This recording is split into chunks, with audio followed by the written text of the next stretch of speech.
కుప్పం నియోజకవర్గంలో నాలుగోసారి ముఖ్యమంత్రి మా మాన్యశ్రీ నారా చంద్రబాబు నాయుడు గారు ప్రమాణ స్వీకారం చేయబోతున్నారు. ఆ సందర్భంగా కుప్పం నియోజకవర్గంలో ఎలాంటి ఆగిపోయిన డెవలప్మెంట్ అన్నీ అందరినివా కానీ, ఎయిర్పోర్ట్ కానీ, రింగ్ రోడ్ కానీ, ఇంకా కొన్ని హైవే రోడ్లు కూడా కానీ, ఇదన్నీ కూడా మా ముఖ్యమంత్రి గారు బ్రహ్మాండంగా డెవలప్మెంట్ చేయబోతున్నారు.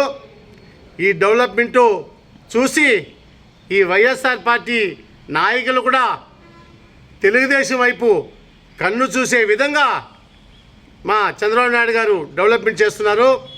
అదేవిధంగా కుప్పంలో ఎన్నో సంవత్సరాలుగా ఎదురు చూసినటువంటి మన అందరినివా కాలువ ద్వారా కూడా మా రైతు సోదరులకి అందరికీ నీళ్లు అందించడం జరుగుతాయి. అదేవిధంగా ఈ కల్లిబొల్లి మాటలు చెప్పుకొని ఈ 5 సంవత్సరాలు పబ్బం గడిగిన వైఎస్ఆర్ పార్టీ వాళ్ళు కూడా ప్రతి ఒక్క రైతుకు ఇక్కడ పార్టీలకు అతీతంగా అందరికీ నీళ్లు అందించే విధంగా మా కాబోయే ముఖ్యమంత్రి వర్యులు అందిస్తున్నారు. అదేవిధంగా ఇక్కడ కూడా రాబోయే రోజుల్లో ఇంకా ఈ కుప్పం నియోజకవర్గంలో తెలుగుదేశం కార్యకర్తలు డెవలప్మెంట్లో ముందుంటారు.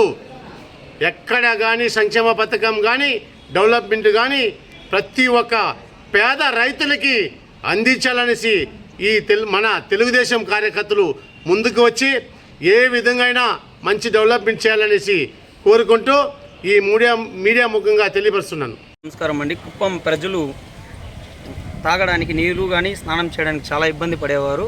2014లో చంద్రబాబు గారు ముఖ్యమంత్రి అయిన తర్వాత కుప్పంలో తాగునీరు 30 రూపాయలు 50 రూపాయలు అమ్మడానికి చాలా బ్లాక్ మార్కెట్లో ఉండేది. ప్రజలు చంద్రబాబు నాయుడు గారు తెలుసుకొని 2 రూపాయలకి 20 లీటర్ నీరు ఇచ్చారు. అలాగే 4 మండలాల్లో 686 ఆర్డీ యూనిట్స్ అంటే రిమోట్ డిస్పెన్సింగ్ యూనిట్స్ అనేసి 16 మదర్ ప్లాంట్లు పెట్టి 600 ఎంప్లాయీస్తో మినరల్ వాటర్ 2 రూపాయలకి 20 లీటర్ రాత్రి పగులు ఎప్పుడైనా ఏటీఎం కార్డు తీసుకొచ్చి పెట్టుకునే అవకాశం పెట్టారు.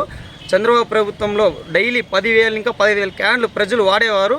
ఇప్పుడు ప్రజెంట్ 2019 తర్వాత వాళ్ళ 5 రూపాయలు చేసి కుప్పం మున్సిపాలిటీలో 20 ప్లాంట్లు ఉంటే దాంతో 4-5 ప్లాంట్లు మాత్రమే పనిచేస్తుంది. ఇంకా మిగతా విలేజ్ గ్రామాల్లో డబ్బులు లేక ఆర్డబ్ల్యూఎస్ రూరల్ వాటర్ సప్లై వాళ్ళు సప్లై బ్రాండింగ్ మాత్రమే దాని ఊరికే రంగులు వేసుకొని అన్నీ చేశారు కానీ నీళ్ళు ఎక్కడా లేదండి. ప్రజలు చాలా ఇబ్బంది పడి ప్రజలు పట్టణాలకి గ్రామాల నుండి పట్టణాలకు వచ్చి 20 రూపాయలు ఇచ్చి కొనుక్కొని పోయే పరిస్థితి ఉంది. మళ్ళీ చంద్రబాబు నాయుడు ముఖ్యమంత్రి అయ్యారు. 2 నెలల్లో మొత్తం 686 ఆర్డీ ప్లాంట్స్ని 2 రూపాయలకి 20 లీటర్ ఇచ్చి మళ్ళీ 1 మంత్ లోపల అన్ని ఆర్డీస్లో వాటర్ వచ్చేమో చంద్రబాబు గారు చెప్పారండి.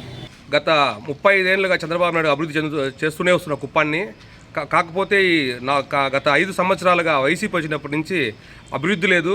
రౌడీజం, అరాజకం, భూ కబ్జాలు, భూదందాలు, పెత్తందారితనం ఒకటే జరిగింది.